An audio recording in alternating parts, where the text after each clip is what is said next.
News 18 के editor in chief Rahul Joshi को दिए इंटरव्यू में गृह और सहकारिता मंत्री अमित शाह ने संसद में विपक्ष के हंगामे पर निशाना साधा। इंटरव्यू में अमित शाह बोले, संसद नियमों से चलती है, फ्री स्टाइल ढंग से नहीं।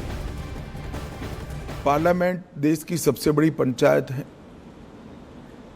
वहां पक्ष और विपक्ष दोनों ने अपनी अपनी दृष्टिकोण से अपने अपने सिद्धांतों की तहत देश के मुद्दों पर चर्चा करनी चाहिए।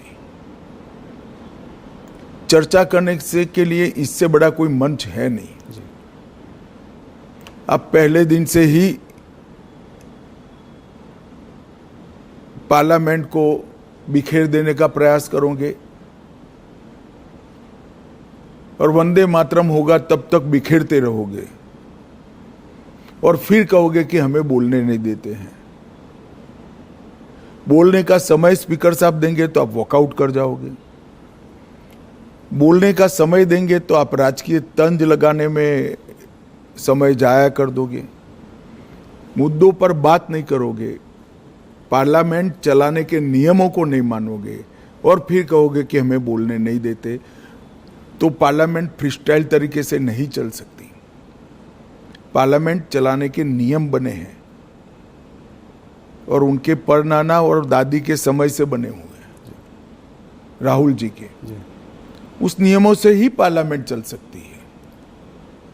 और आदर्श सांसद वो ही होता है कि वो जो नियमों के फ्रेमवर्क में अपनी बात को सटीक तरीके से रख पाए।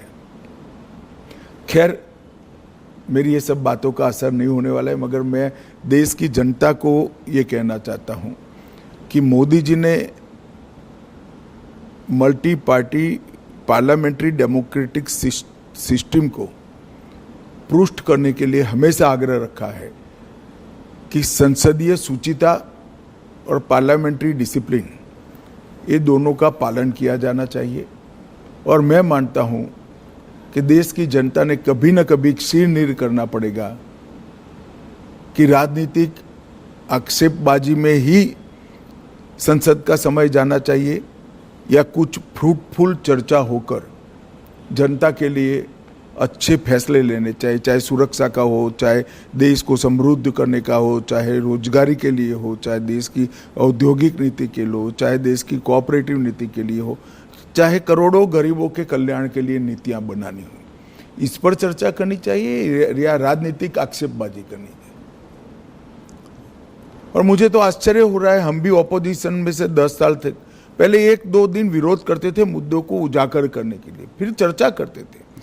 और अगर फिर भी चर्चा के बाद सरकार नहीं मानती थी तो हम कोर्ट में जाते थे कि भ्रष्टाचार है, इसका जांच किया जाए।